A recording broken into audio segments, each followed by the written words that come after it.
podcast focused on trends shaping the future of manufacturing.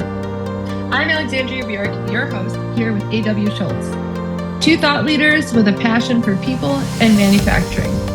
Today and every episode, we are diving deep into the advancements, sustainable practices, and dynamic changes transforming how we produce everything. And now welcome Alexandria Burek and A.W. Schultz. Hello, everyone. Welcome to Factory of the Future. I'm here with A.W. Schultz. I'm Alexandria Burek. Today, we're going to be diving into the crux of Industry 4.0. We're super excited to take a different approach. So moving away from our hats on the factory floor and into the position of the consumer. So essentially, the reason that this topic came to light was I sent AW a Instagram reel. He's going to pull it up on the screen so you could see what I'm talking about. It's essentially this robot that's out there like furiously picking groceries, and all these robots are like passing by each other. No one's bumping into each other. And I thought, oh my God, this is so cool. This is so advanced. But then as I continue to think about it, I was like, oh, this is not good. Like, we are already alone and isolated as a society as it is. And if we continue to do things that further that isolation, like eliminating the grocery store exchange with a cashier. I mean, a lot of us do self-checkout, but at least you have to walk by a person to get to the self-checkout and greet them of some sort or make some eye contact. And if we keep stripping these minor and minimal interactions with people, I'm really concerned how we'll be as a community and as a race. So that segued into some kind of observations about what we might be as a company or as a group over optimizing and overutilizing technology where it doesn't belong, and underutilizing technology where it could best serve the human and consumer experience. So AW, I would love to hear some of your research and how it plays in. As usual, take it away with some facts, and then we can dive into some additional conversation. I like how you're given that visual on the automation of it, because it was pretty cool that they had opened all these chutes and it was dropping in the groceries into it. Yeah. But I think that you're right, and we're over sophisticating it. Mm-hmm. And part of what I've been researching is how Industry 4.0 is flattening a lot of productivity that's occurring. And while you might have these great companies that are offering this amazing software, this amazing technologies, there's still that human element that someone has to take ownership of it. Yeah. And what I've been seeing is that there's a couple things that usually occur, and we're going back to the factory background, but we're gonna go back to the customer service in a moment. But what we see is that a lot of these employees, they're turned off by it. And I've had that firsthand experience of where I've had people apply to different positions within their organizations just so they wouldn't have to learn this technology because they were so intimidated by it. And what I've seen from some different research that's gone out there is that it's led to a lot of people having burnout because they're stressed on it. There's people in the world that take positions. They enjoy going into what they expect a day to day and what they understand of moving their hands and moving it back and forth. Yeah. And certainly it's no knock on these manufacturing companies that want to add this new technology to it, but it's have to take into account that, one, we've got a labor shortage within manufacturing. It's over 600,000 people right now in the US, and it's projected to be over 1 million in the next 5 years. Yeah. And if you're dealing that with the amount of technologies, there's something that's got to give, and there's something that's showing. So when we talk about Industrial 4.0, it's also understanding 5.0 is recognizing that there was a little bit of problem that we have to find a calibration between humans and machines, and Industry 5.0 talks about that human-centric approach to drive some of that behaviors. So taking a step back into what we probably see in your day to day as you go into you're calling customer service, and I think we both went on a tangent when we started talking about Yeah. that. Yeah. Or for me, I had a recent episode where I had to take my son's watch into Apple because it was having a problem. Once I arrived, I had made an appointment online for the day prior, so I had a window. When arriving, I was checked in. I was asked to go wait over by the cubes, which is a bunch of little boxes that you sit on and wait.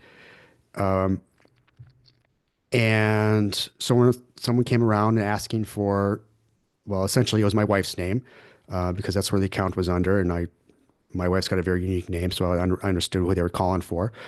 They forgot to update that once the first person that met me wasn't able to meet my demands. So the second person that came in that they switched them out for, Your upgraded customer service, your level 2, right? my level two, yeah, thank Yeah. you. My level two person running diagnostics on Yeah. my son's watch, showing that it was fine.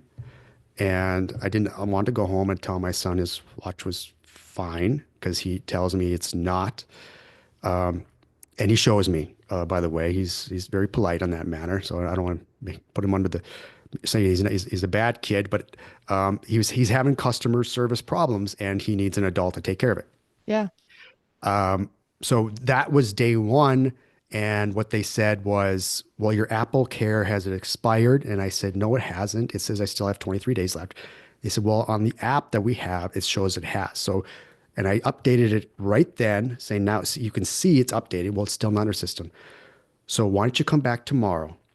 And then you still have your 5-day window to do that. And then you can have it looked at. So I came back 2 days later after I validated that Apple Care was in effect. Like, can you see it on your side? Can you see it on your side? I'm not coming in if you don't see it. Yeah, I called in to the customer. Yeah, they had it. So I come back in, have the window. I got to go sit at another seat Nice. where I sat for a while, and I gave the most uncomfortable look because everyone else is on their phone. I chose to sit there. No, you're like, I'm sitting here. I'm not killing time. Yeah, this is a superpower I have though, Alexandria. I can sit there and make everyone feel uncomfortable just by the way I sit. Oh, I do that too. I'm You not got that one who, superpower? yeah. Okay. Did you see the John Christ? Sorry, we're gonna go off on a little sidebar tangent here.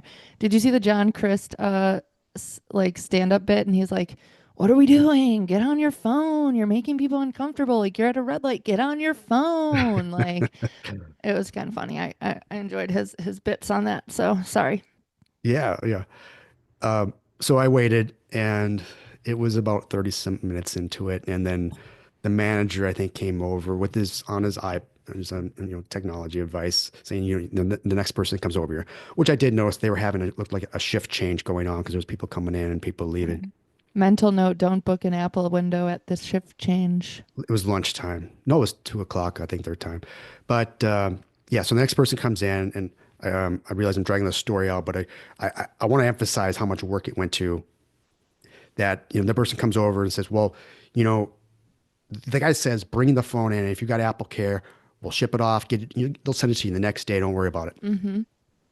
So he says, okay, yeah, we got that. I got that. Okay. And then what's your number? Okay. So Apple Care is going to call you, and if you've been with Apple, you realize they don't fix phones or Yeah. devices at the store. No. They go to you call Apple. So I was sitting there waiting for another. Can we just pause for 2 seconds? Can I just summarize this for like real quick, just for 1 second?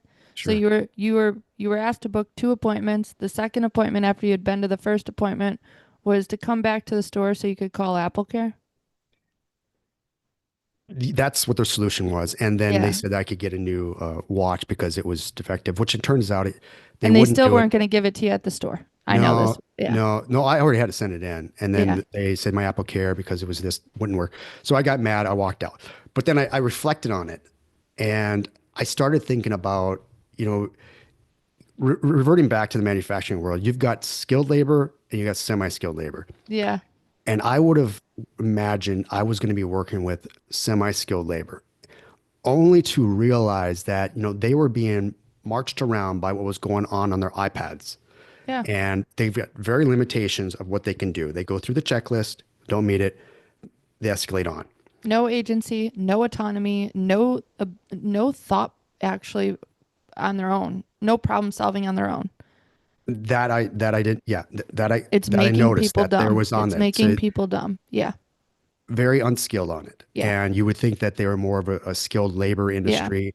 And I tell this story because when you look at industrial 5.0 versus 4.0, we talked about customer service experience.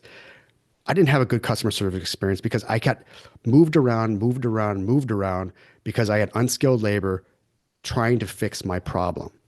Yeah, and honestly, there's like 17 different ways I think you could have like they could have made this experience better for you. And I think that goes into like the same scenario that I was telling you about with OnClouds. Like the On Shoe running company, right? So like I ordered the first, actually we'll dial it back. So I went Yeah, dial to it back. I went to a physical store, Dick's Sporting Goods, which we have them in the Midwest. I'm not sure if you have them We in do. Texas. Yeah. Okay. So Dick's Sporting Goods, went there, couldn't actually talk directly to the associate who is supposed to be helping people. I had to like first check in on an iPad, which that's a little bit agitating. Like I'm physically here. Why do I have to, at least at the deli counter, all you had to do was take a number back in the day. But now I've got to like put my name and my phone number into this iPad at Dick's Sporting Goods. Like that's dumb to me. That's dumb. And Like, we like technology. like we like Let's technology, go but like back and forth. We enjoy it. I And embrace it in every way. okay, go But ahead. this goes back to our point of companies are over optimizing and overusing technology in places they should be doubling down on the human element, and they're underutilizing technology in and overusing humans to do the things that could be exponentially sped up by technology. So they have one human working. The human is running to get the shoes. That would be a great place to put a fucking robot. Excuse me. That's where the robot can go get the size 8.5 white on cloud monster twos. They should be if your warehouse is organized correctly. But instead, the human is doing that. The human should be just face to face with other humans. The robot should be serving the human the product it needs in that scenario. With the OnClouds, I had to battle. Firstly, the technology would not recognize my order number in any part of the scenario. So then I would have to chat with the robot, only to then have to convince the robot that I deserve to talk to a human, which that's just not good. Like I think everyone's been on the whole like put your name in, put your phone number in. And AW, you brought this up too. Like why do I have to give you that information? If I'm giving it to a robot, the robot should be able to at least regurgitate it to the human that I'm convincing the robot that I deserve to talk to. None of that's taking place. So I go through, have the same conversations 2 to 3 times with the robot to get to the human to return and exchange the shoes. And OnClouds tells me that this process is likely to take 14 to 21 business days. I was like, how is that possible today? So another example, they're over optimizing and using technology where they should be like the investment should be have a call center where I call and I just go directly to a human who takes my order, who's like, hey, we're going to get this resolved. Then instead of having a human in Tennessee, Lebanon, Tennessee, receiving my shoes, waiting for that human to open the box, look at the shoe, say, oh, it doesn't have any scuffs. We'll take it. She didn't wear them outside. It's fine. Return. That's where the technology should be. The technology should be unboxing. There's no reason we can't use a robot to unbox. There's no reason we can't use a robot to repackage the shoes. The robot should be unboxing, repackaging, inspecting the shoes. The human should be dealing with the humans. And that's as simple as that. So I think we've got this all backwards because I could tell you based on the time frame in the process, OnClouds is having the robots deal with the humans and the humans deal with the shoes. They should have the humans dealing with the humans and the robots dealing with the shoes. Same thing with Apple. Like you could make a very strong case that that company is so advanced. There's not really any reason that they couldn't have a AI supercomputer, quantum computer repair robot in the back of an Apple store who's able to whip, fix your device, change out these motherboards, put it back together and get it back out to you right then and there. But what meanwhile that human is talking to you about how you use your devices and is upselling you on additional newer technologies that you'd be happier to have. That would be the right combination of human and technology, but they've got it backwards right now. And that's what Industry I don't 4.0 know is what all the about. technology is right now on that robot that assembles the stuff, but I certainly know my experience. The labor was not. It was they were operating through a machine that And was they weren't telling the people satisfied. what to do. Yeah, and they weren't you can't tell me based on all the industrial psychology work that you do and all of the like talk that we have on the show about autonomy, agency and all these things. There is zero that kills the human spirit what those people are doing, following around whatever the prompt of the iPad says to do, and then they just have to go do it like little rats on a hamster wheel. That's what's killing the human brain. That's what's killing the human spirit. And same thing, like with the picking of the groceries. I was originally very excited about that, but I was like, there's something that we get about connecting to our food, like holding an apple in our hand or holding a banana in our hand. What if we like a slightly riper banana, or what if we like a slightly less ripe banana? We don't get that experience and that ability to choose that when a robot is zooming across very organized charts of food and putting it in a bag. You're just getting whatever banana's in there. And I think that's my big concern for our society and for business as a whole and for consumer experience. But I would really love businesses, especially large corporations, to really think about where they're putting the human investment and where they're putting the people or the robots. So let me throw you a bone here. Okay, throw me a bone. Well, they always ask for customer feedback. So shouldn't that fix the problem when that comes in? Well, you're gonna get me going on something.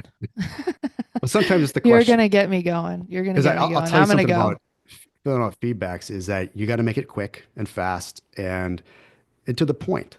Um, and that's if you're not asking the right questions, you're not going to get the right answers, right? And that's what separates good companies from bad. And certainly, I'm talking about Apple. I mean, I'm saying that they've got some issues there, Yeah, what they need, some things they need to work on.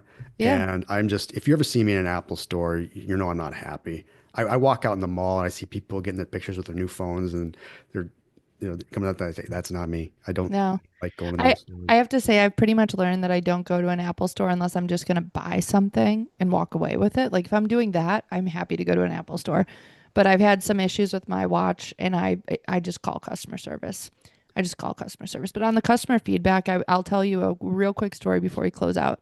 And it's almost tied to like my womanly experience in life. So for the record, I worked at Golf Galaxy. That was my first job. I was a cashier at Golf Galaxy for 2 years, age 16 to 18. Cool. And yeah, it was fun, which during that time, Golf Galaxy was actually, fun fact, acquired by Dick's Sporting Goods. So we're bringing it full Let's hear circle that. here. And like I was really perturbed and like off put by the the a lack of women's golf clothes available to us in the Golf Galaxy store. Actually, it may have been Dick's. I can't remember. I don't know why I keep shopping there, but that's okay. Maybe I'll catch on eventually.